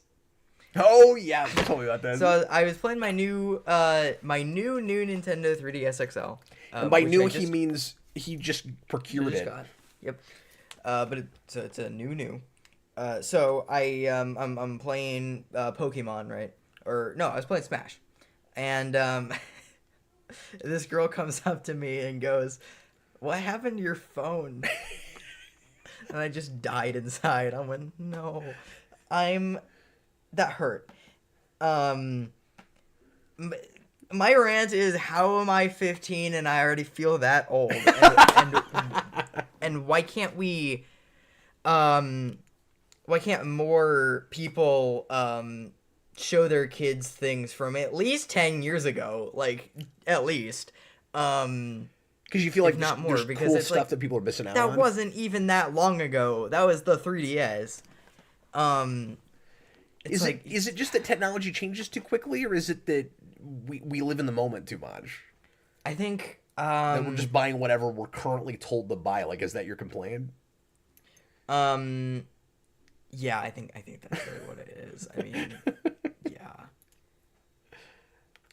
I don't know. Do you feel like a lot of your friends are that way, where what they're listening to, what they're watching is just whatever is currently in vogue? Yeah. And they would kind of scoff at you, like, "Why are you looking at that? It's old." Yeah. And old is like 3 years ago. Right. Yep. I've complained about this. I'm not going to go into my tirade with that. I don't think it's see, I don't know if I've actually talked about this on the channel. But go ahead. My whole thing is if the whole point of making something is for people to experience it forever. So if something, sometimes it's not. Sometimes it's disposable. Sure. But something like a song or a movie, if that or a video game, sometimes, unless you're Nintendo and you just make the worst mistakes ever. But books, comics. Yeah, that kind of thing. If that automatically becomes bad because it's old, however many years old, then what's the point of making anything? I mean, really, like, people are just gonna like it for 3 years, and then that's why I feel like now just the quality of everything has kind of gone down because of that. The stand that everyone else has took, which is make as much money as you can now, and then later there's nothing to do. And the irony is, all that matters is what's current, but all we're making in the mainstream much of the time is remakes and reboots of things you've heard of. Yeah.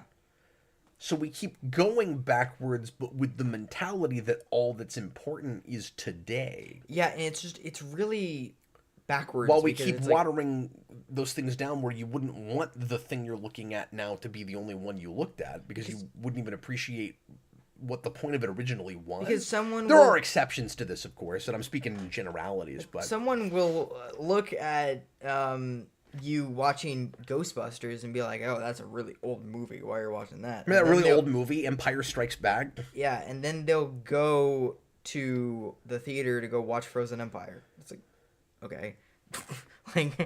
Well, I mean, that may not be the best example. That didn't make a lot of money, but yeah, sure, stuff like that. You're right, though.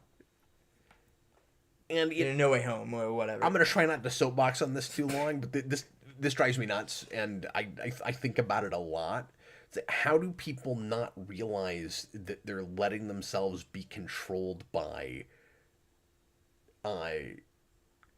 commercials? Yeah. Like, you're just being told what you're supposed to look at, right? And it's like that with every industry. It's like that with food. It's like that with drugs. It's like that with everything. Oh, we didn't talk about Mario. Oh, I did forget to bring that up. Go ahead. Yeah, that's gonna be the title is gonna be Super Mario World for the next Mario movie sequel. And that was leaked prematurely. We're not supposed to know that yet. Yeah. I love when that happens. Yeah, I don't know. That's what I was hoping it was going to be called, so I'm excited about it. Yeah, will I also it be wanted mostly based on that game? Hopefully. I also wanted the Switch 2 to be called the Super Switch. We didn't get that. Yeah, well. So I'm excited that we're getting Super Mario World for the next movie.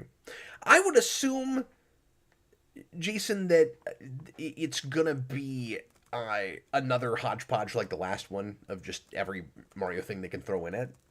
And maybe there'll be a little bit more of an emphasis on that game.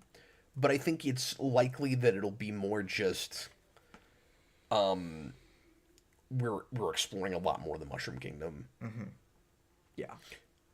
I mean, do you think they'll go as far as to do like Dinosaur Island and all that stuff? Like, maybe. Maybe. I don't know. It could happen. Yeah, and then who'd be the bad guy? I mean, would Bowser come back? I don't know. Probably. I mean, probably, but like, is he just gonna be the especially bad guy every because time? he's Jack Black and he's very popular right now Yeah, yeah, with specifically these kinds of things. yeah. There's a part of me that doesn't even know if I want to see the new Mario movie in the theater. Because if Jack Black's in it, you're likely to get popcorn dumped on your head now. No, well, yeah. Hey, I don't think we should assume that's going to stop happening. I think that's who knows. That game might just be a fad, but dude, it's been happening with other movies that have nothing to do with Minecraft. Mm-hmm. It's like teenagers are sneaking into movies to dump popcorn on people's heads. Yep. What world do we live in? Yeah. And then they come out with the version of that movie that of the Minecraft movie where you literally are supposed to it's a quote along version where you're literally supposed to go in and say all the memes and stuff. I know. Like, no, you can't do that. I can't believe movie theaters are even allowing that to be put in them. Yeah. Because they've got to be thinking, oh my, these huge messes we're going to have to clean up and how much we're going to have to call the cops. And what's happening, man? Yeah, I'm glad that's not happening as much around here, but yeah. But I wouldn't have taken Freddy over it. No. He really wanted to see that. I mean, I didn't want to go anyway, but anyway. I just don't like that that actor's name is only used with that movie now. Yeah. Because it's like, that shouldn't be the first thing that you think of. No, it shouldn't. Like, it's just... All right, should I go and do my rant real quick? So, I'm going to do, maybe also predictably, a social media rant. Ooh. And once again, I'm not gonna get too soapboxy because I realize that social media has become all about negativity and vitriol, and people are gonna be as obnoxious to each other as they can, and there is certainly like intelligent and creative discourse that happens, but very often, of course, if it's at all remotely political or can be turned into that, you just end up with flame wars and screaming matches through text. What I'm frustrated with, and I don't look at a lot of stuff, I stay far away from very, very much in the way of like Facebook threads about anything, but I see these things in our circles and the stuff we talk about, and this isn't me throwing shade at like our viewers or anything when I say our circles, but I just mean like in the geek sphere and like superhero movies, comics, that kind of stuff. And you get things like, for instance, this is just the first thing that comes to mind, the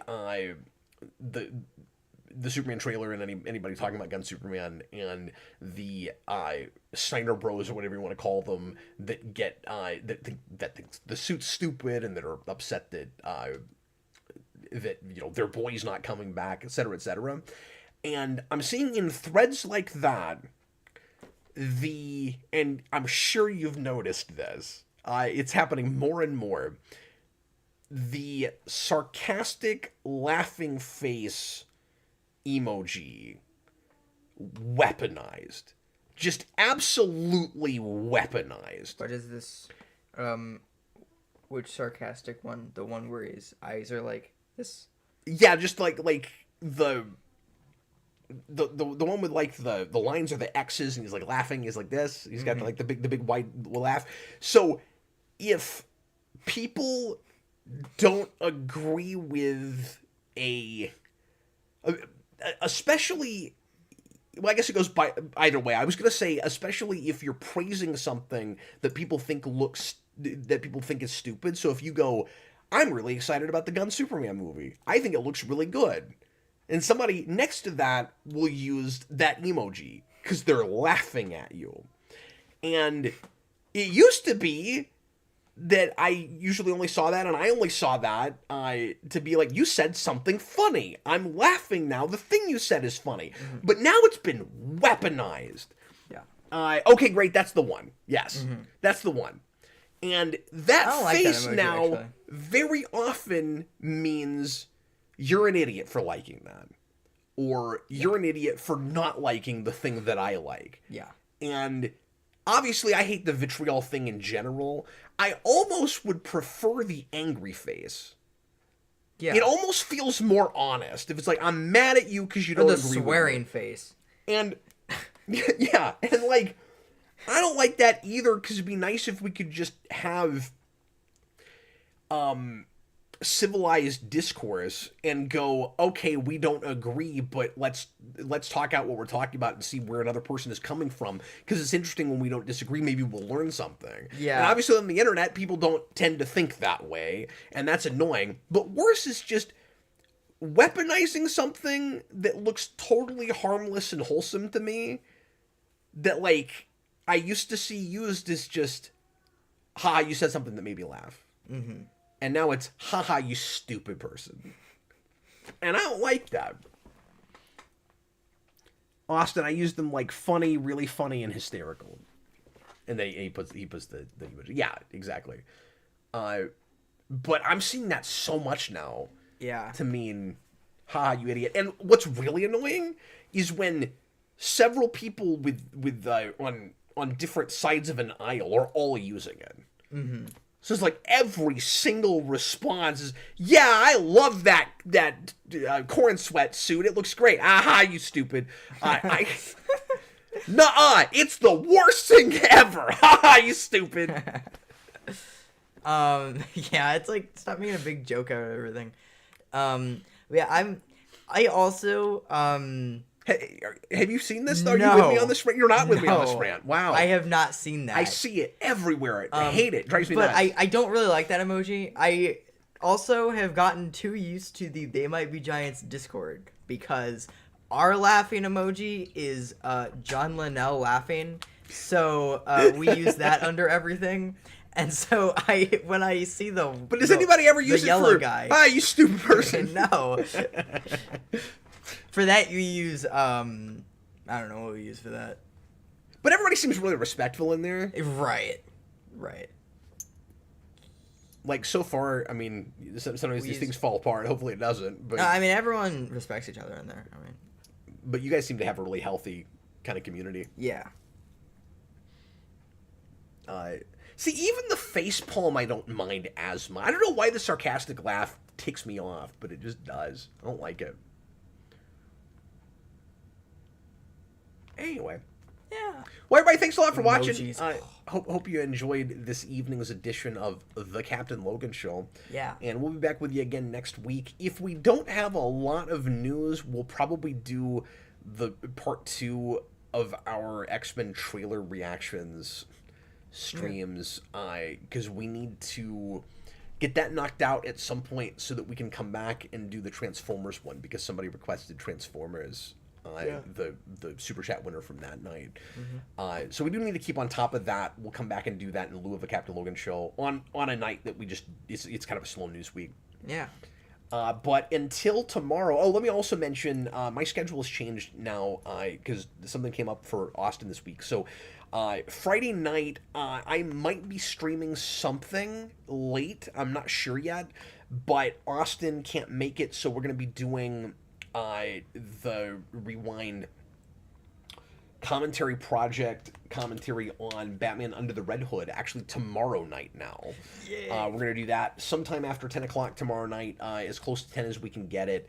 And then Friday, again, won't be a regular show. I may do something late. And then hopefully Monday, and I know that's a holiday, but if I'm able to, with Austin, we'll go ahead and do the request on Hulk Visionaries Volume 1 that we were supposed to do this week.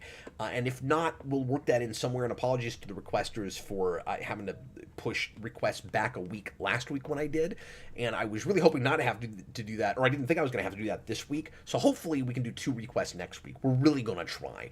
But if not, we'll work it in somewhere. We'll get back to requests regularly again. And thanks for everybody's patience on that. And Austin, we'll try to get you in for Transformers and when we do those trailers. Because Because I don't know those movies. And then One Reply has given us a movie. Oh, okay. So the movie that we are going to review is Weathering man. with You, which is Never the next Shinkai movie after your name. Oh, so cool. That's another romantic anime movie. And we loved Your Name. Yeah, so That movie is great. All right, thanks, man. That's exciting. Well, write that down for me somewhere, Yes. so we don't forget it. And thanks for getting that from him. Yeah. So congratulations, thank you winning the One Super Chat Reply. special tonight, and we'll get that reviewed when in the next few weeks when we're able to, and then we'll do another special request down the road. These have been fun. Yeah. So we'll keep going with those, and we'll keep doing it this way with Super Chat specials. And in the meantime, I was Captain Logan. This was Jason. I was Jason. You guys have a great evening. Bye, everybody. I wanna take you for a ride.